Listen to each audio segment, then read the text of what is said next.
So today we're going to talk about the 3 reasons why I believe that you need lyrics on your screen during worship services. One of the most awkward services I ever went to, and I was so excited when I got there. I walked into the church service, everyone began singing as their worship time came up, and there was no lyrics. There was nothing for me to follow. I had never heard these songs in my life. I had never heard of the band that they told me sang the song. I had never been a part of this church, and so I had no idea what was going on. I just kept waiting for somebody to put songs up on the screen or put some words up there so I could sing along with you.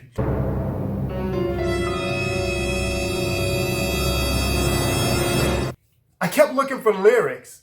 I wanted to sing along with them, but there was no lyrics to be found. Nowhere on campus could I find the lyrics to the songs that were being sung. And so I felt awkward. I felt out of place. I felt like I can't join in on their worship because I don't even know what they're singing. It's more engaging to the congregation when they can all look at the screen and read those words together, and they can sing in one mind and in one accord the worship song that they're experiencing. Hey, if it's your first time with Conversations with Chris, go ahead and hit that subscribe button for more great videos. Number 1 is, I have no idea what you're singing. And without lyrics on the screen, I don't know this song from anything. I've never heard it. I don't know the band. Never make the mistake that just because you like a song, then everyone else knows it. I'm not saying it's a bad song, not necessarily even saying it's a good song. What I'm telling you is, don't just assume that everybody knows the songs that you have chose to sing on this particular day. Number 2, I feel awkward.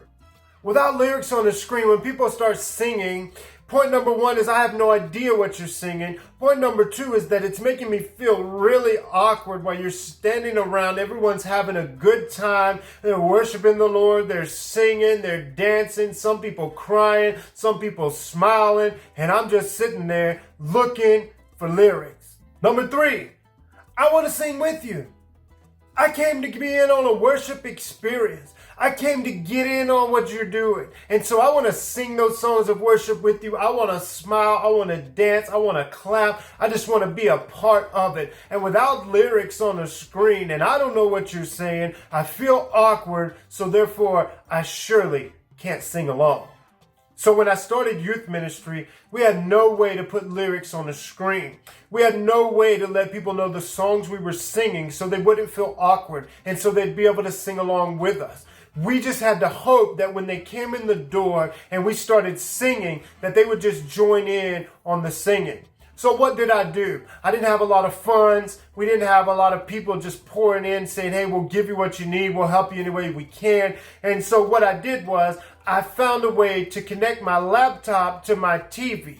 And so I downloaded PowerPoint presentation. I would go home and I would make PowerPoints. I would disconnect my TV from my house and I would carry it into the youth ministry every Wednesday night just so we could have lyrics on the screen. One of the funniest things about our lyrics on the screen was when I first started doing this, I didn't understand what I was doing. I just knew that I needed lyrics so people could sing along with me. And so I got one of my youth to sit behind the TV, run the laptop and click so they would go to the next slide. The problem with that was that you never seen that student. He was always behind the screen. He was like one of those kids that would just pop out every once in a while just to make sure we were all still there. You know, one thing I think about when I say church songs with lyrics is I think about me and how it helps me to be able to go into a worship experience and just be a part of it when I can read the lyrics on the screen.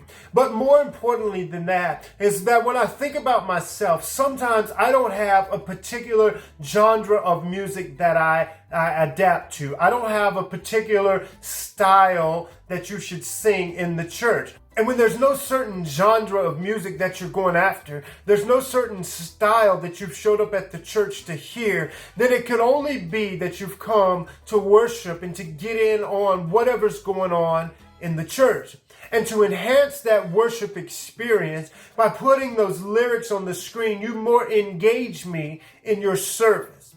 When I don't particularly have a style of music that I care about, but I can identify with the lyrics that I'm reading on your screen.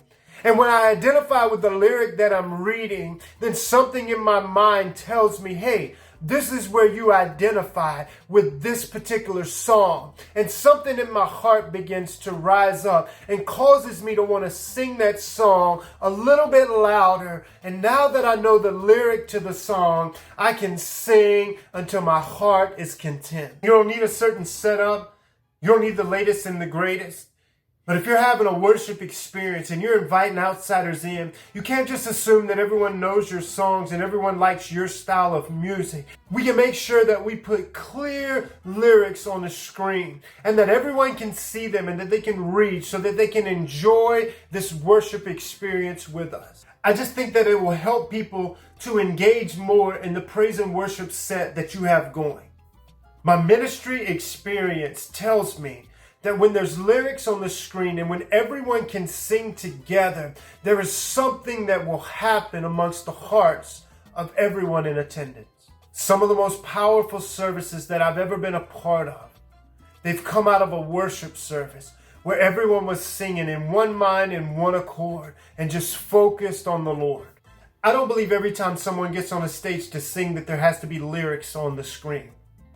What I do believe is that if it's a praise and worship set that has been planned and prepared for a certain portion of our worship experience, that we should do everything within our power to make sure that we are thinking about engaging every person that has chose to worship with us. Some of my greatest memories of being youth pastor is watching kids sing songs for the first time and a lyric identify with their life and cause them to smile, cause them to sing a little louder or clap a little louder. Sometimes they dance, sometimes they move, but I do attribute it all to they were able to identify with the lyrics that we were singing. And something about that particular lyric in a worship set moved their heart into a place that caused them to want to worship God from another level.